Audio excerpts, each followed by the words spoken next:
Hello friends, welcome back to my YouTube channel.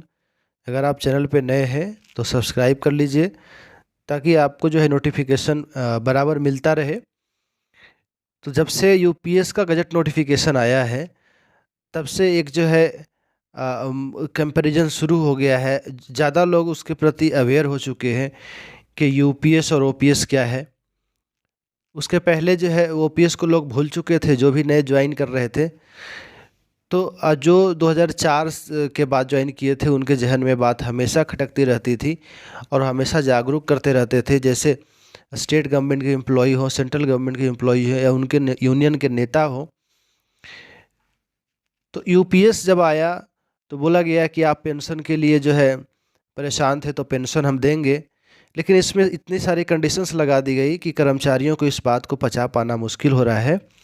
इसमें contributory बना दिया गया एनपीएस के जैसे ही कि आपकी जो पैसे ली जाएगी उसी से आपको जो है पेंशन दिया जाएगा। ओल्ड पेंशन स्कीम जो है नॉन कंट्रीब्यूटरी थी, उसमें कंट्रीब्यूशन नहीं करना पड़ता था। और भी इसमें बहुत सारे कन्फ्यूजन डाल दिए गए जिसकी वजह से यूपीएस भी एक्सेप्टेबल नहीं हो रहा है। तो ओपीएस के रिगार्डिंग हम लोग बात करेंगे कि बहुत सारे ऐसे डेवलपमेंट हुए 2004 के बाद से। बहुत सारे ऐसे केसेज अभी लंबित भी है हाई कोर्ट में। बहुत सारे ऐसे केसेस जैसे आप ले सकते हैं Deshmukh Dilip versus state of Maharashtra, inspector Rajendra Singh versus union territory of Delhi, Jeevanlata Shah versus state of Punjab, Tanaka Ram versus union of India, Mohan Prasad versus state of UP. और उसके बाद पैरामिलिट्री लोग का जो हाई कोर्ट से डिक्री होने के बाद जो सुप्रीम कोर्ट में चला गया, सुप्रीम कोर्ट में उसे स्टे लगा दिया, बोला कि हम इसको देखेंगे, बाद में जो है इस पर विचार किया जाएगा।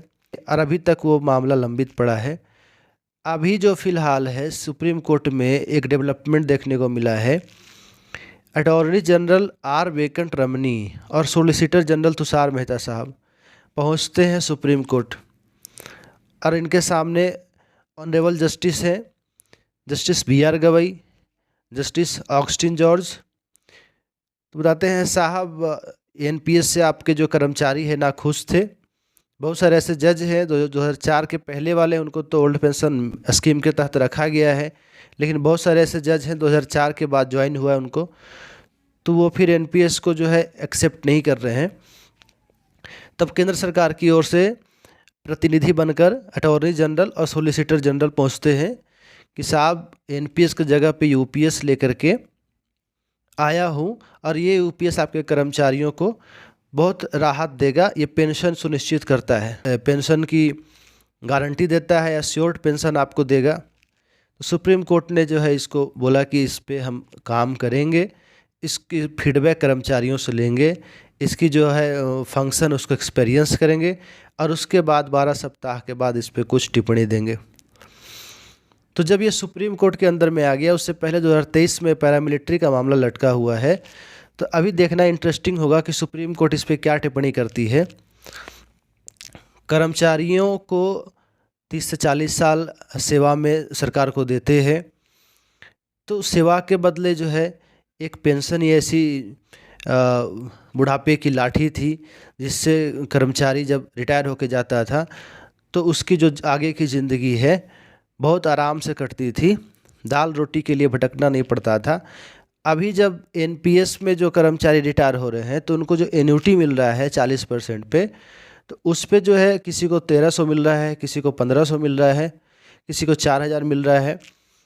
तो ये जो 3000 4000 का जो आपको पेंशन नाम दे कर के दिया जा रहा है, हालांकि वो पेंशन नहीं है, पेंशन नाम दे कर के दिया जा रहा है, वो रिटर्न है, मार्केट लिंक्ड रिटर्न है। आपको जो एन्युटी उस पर आपका एन्युटी का अगर रिटर्न ऊपर जाता है तो आपको मिलता है।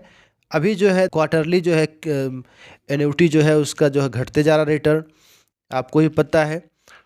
तो जैसे डेवलपमेंट हुआ ओपीएस आया तो एनपीएस तो सरकार को लाना पड़ा, जैसे चुनावी मुद्दा बन चुका था। उसके बाद कर्मचारियों में आशा है कि यूपीएस भी बदल करके ओपीएस हो जाए, और नहीं तो जितने भी एनॉमलीज है यूपीएस में वो ख़त्म हो जाए। जैसे वीआर को लेकर के हो, या फिर जो पहले जो रिटायर्ड कर चुके 1 अप्रैल 2025 से पहले कर्मचारी, उनको लेकर के जो कन्फ्यूजन हो, तो ये सारी चीज़ें अगर ख़त्म हो जाएगी कर्मचारियों की मांग, तो यूपीएस भी एक्सेप्टेबल होगा। लेकिन देखना होगा कि या सरकार इस पे मॉडिफिकेशन करती है या ओपीएस की तरफ कुछ रुख अपनाती है। जैसे आपको पता है कि कुछ राज्य सरकार ने, कांग्रेस सरकार ने ओपीएस जो है चुनावी मुद्दा बना करके, जैसे हिमाचल प्रदेश में सुखी सरकार ने 2 साल पहले जो है इसको मुद्दा बना करके वहाँ के स्टाफ को ओपीएस दे दिया। अब केंद्र सरकार कह रही है कि साहब आप जो है अपनी कर्मचारियों को ओपीएस के बदले यूपीएस दीजिए, कंट्रीब्यूटरी जो है स्कीम दीजिए। तो इसमें जो है पेंशन की राशि तो सुनिश्चित की गई है, लेकिन बहुत सारे इसमें ड्रॉबैक्स हैं जिसके वजह से कर्मचारियों को रास नहीं आ रही है। तो सुप्रीम कोर्ट का ये जो है डिसीजन बहुत ही अहम रहेगा, बहुत ही मायने रहेगा कि ओपीएस को लेकर के, ओल्ड पेंशन स्कीम को लेकर के सुप्रीम कोर्ट इस पे क्या टिप्पणी करता है। तो जैसे जैसे डेवलपमेंट होगा हम लोग उसको वेट एंड वॉच की स्थिति में है, हम लोग उसको देखते रहेंगे। और बहुत सारे जैसे यूनियन के नेता है, विजय कुमार बंधु साहब हैं, उन्होंने कर्मचारियों के लिए ओपीएस से कम कुछ नहीं मांगा है।